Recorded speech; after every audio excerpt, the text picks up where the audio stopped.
So this is the creek that supplies our house with water and also our hydroelectric system that we get our power from. But this is a big problem because every flood I have to come all the way up here to clean these.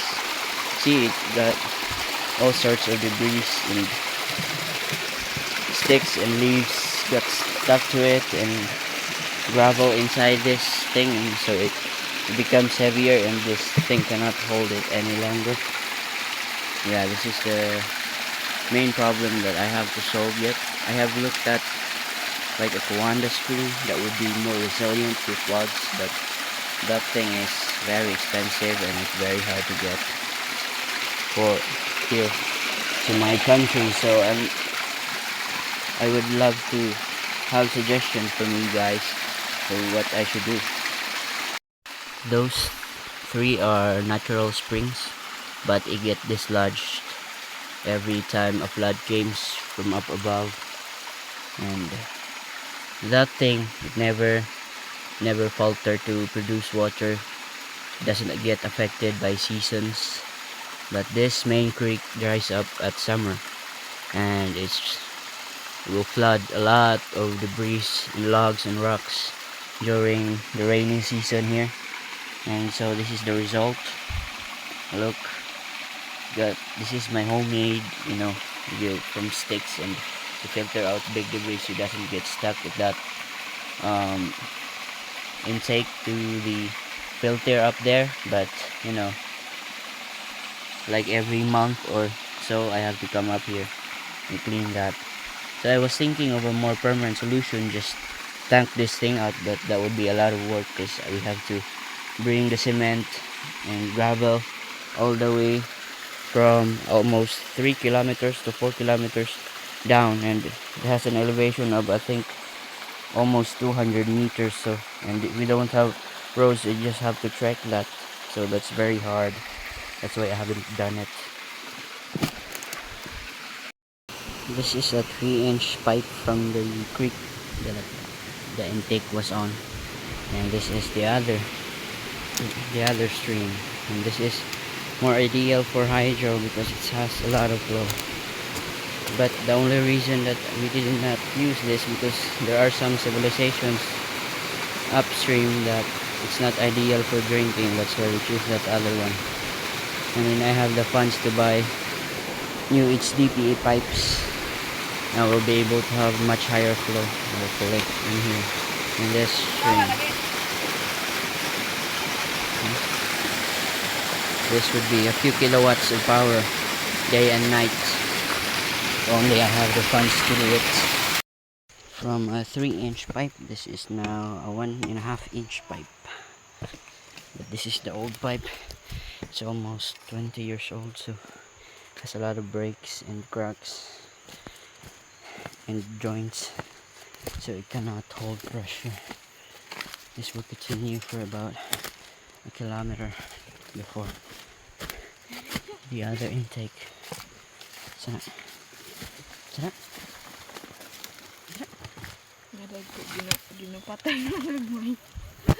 We just witnessed an ant war here. The 1-inch pipe starts here. This is it splits between our utility use in the house and the hydro. This one is for the house, it supplies 2 houses, and that one is for the hydro. And it drops pretty high, more than like 100 meters. It's all the way down there. So this is 7 roll of 60 meters of HDPE pipe, 1-inch HDPE pipe.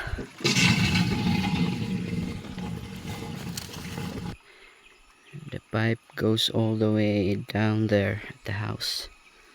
That's how high the elevation is. That's why it has good pressure. But the hassle is every time it floods I have to climb this mountain and another mountain there. It's a very steep and rugged terrain. I have to trek. few kilometers downstream, this is the turbine. I had a Pelton here, but it's large diameter. Turns this motorcycle alternator, a permanent magnet alternator, at a slower RPM, so it produces less voltage. It's less efficient in this application, so I replaced it with a cooling fan from a generator, I think, and it's smaller diameter, so it allows for more voltage and thus more current to be produced. This is currently producing up to about 125-130 watts, but currently our battery is full, so it's just free spinning. And this is the jet. It's about a 6 mm jet, and this is the gauge. I will show you the pressure. This is the valve.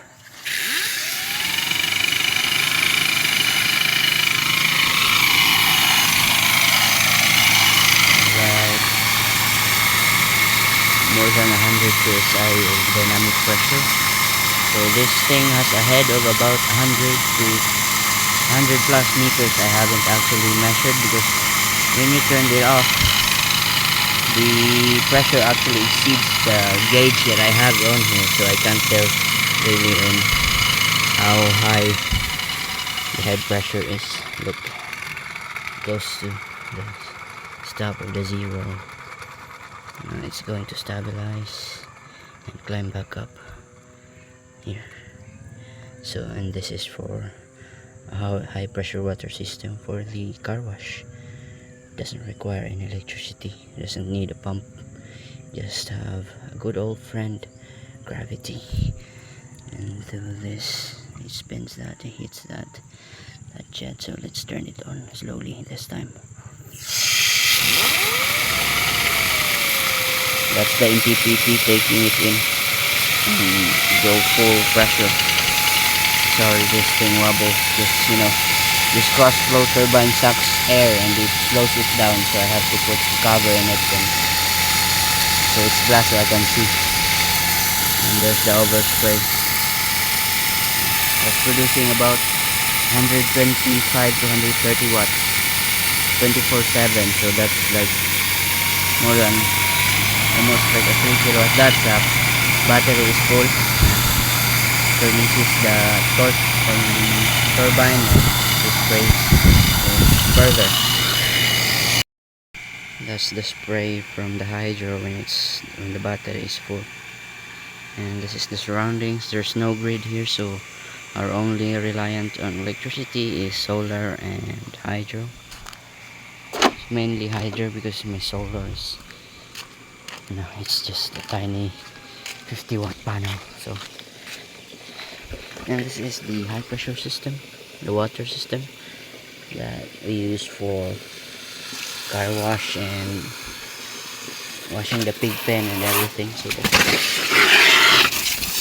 pressure is out. It's a very high pressure.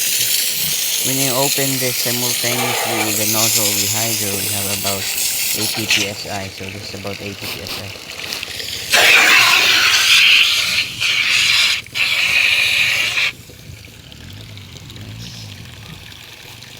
And it is used to clean all sorts of things, like the big pen.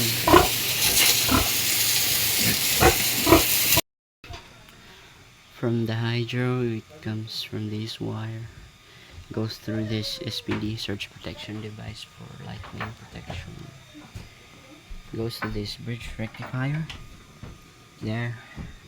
I turn on the fan in the controller and it will turn on. Comes to this breaker, and when I turn that on, it should start the MPPT. See, it's climbing. That's 54 volts, 51, 67 watts, 70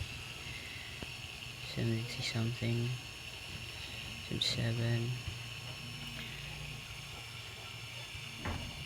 If the battery is low, it will reach full powers, but since I have this breaker, another solar panel goes to this controller.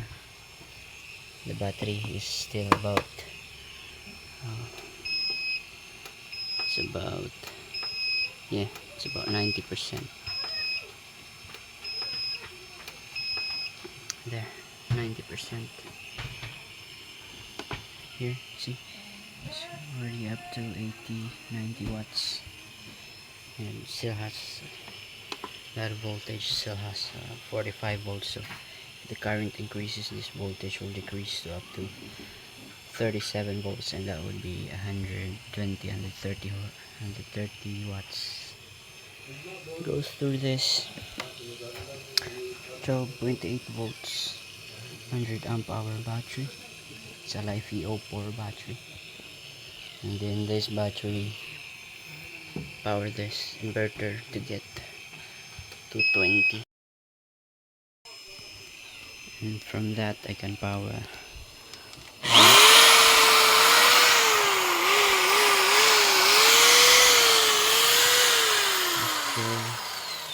we have lights, phone chargers here, and the washing machine and the TV. So yeah, that's pretty convenient, having not to rely on the grid. You have your own power. See, already reach 100 watts. Still has a lot of voltage. I'll reset this. The moment I turn that back on, 60.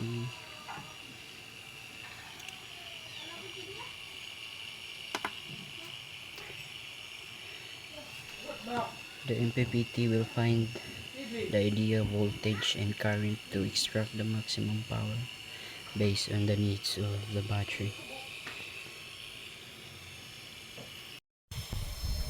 Here I was making a soft start circuit for inductive loads so that my inverter would have a long lifespan. And this is the Pelton wheel that I was using, but it's too big for my flow and head pressure. But when I find a water supply with a higher flow, this will be ideal. This will be the most efficient type of turbine, high head turbine. So I will use that soon. And I was also using this hoverboard motor. This is its stator, but also it has a lot of cogging, so it decreases the efficiency. But for high flow, high head application, this is ideal compared with this turbine.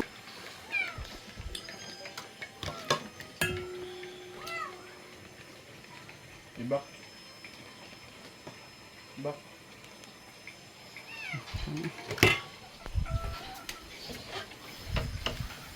Here we have a washing machine.